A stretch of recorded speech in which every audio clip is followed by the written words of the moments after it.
Cake तर आपण नेहमीच खातो, ब्राउनी आपण कधी ट्राय केलीत का?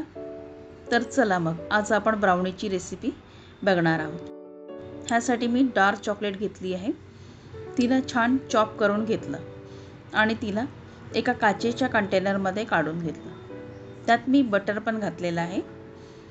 चॉकलेट आणि बटरचं प्रमाण समान घेतलेलं आहे।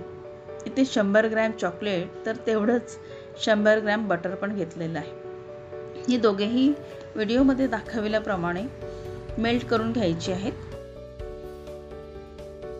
आता ह्या मेल्ट झालेल्या चॉकलेटमध्ये 100 ग्रॅम मैदा घातला, 100 ग्रॅम मिठा दही घातला, 1 टीस्पून कोको पावडर घातलं, 2 ते 3 टीस्पून किंवा आवडीप्रमाणे इथे साखर घातली व मी 1 टीस्पून बेकिंग पावडर घातलेला आहे आणि हे सर्व छान मिक्स करून घेतलेलं आहे, कारण इथे कुठलेही लम्प्स नसायला हवेत। आता परत दुसऱ्या काचेच्या बाउलमध्ये दुसऱ्या लेयरची तयारी करूया। व्हिडिओमध्ये दाखवल्याप्रमाणे मी एक व्हाईट चॉकलेट घेतली आहे, ती कट केली व त्यात बटर पण घातलेलं आहे। हे सारखंच प्रमाणात घेतलेलं आहे, पण ही चॉकलेट मेल्ट करून घेतली व त्यात व्हिडिओमध्ये दाखवल्याप्रमाणे 100 ग्रॅम मैदा व 100 ग्रॅम मिठा दही, 2 ते 3 टीस्पून शुगर व 1 टीस्पून बेकिंग पावडर घातलेला आहे। इथेही छान फेटायचं आहे, कारण कुठलेही लम्प्स इथे असणार नाहीत याची काळजी घ्यायची। आता ह्या बॅटरची मी 2 भागात विभागणी करणार आहे। मी गुलाबाच्या सुकलेल्या पाकळ्या घेतलेल्या आहेत व त्यांना मिक्सरमधून ग्राइंड करून घेतलं आहे। ही पावडर आता व्हाईट चॉकलेटच्या एका भागात काढून टाकलेलं आहे व ते छान मिळवून घेतलेलं आहे।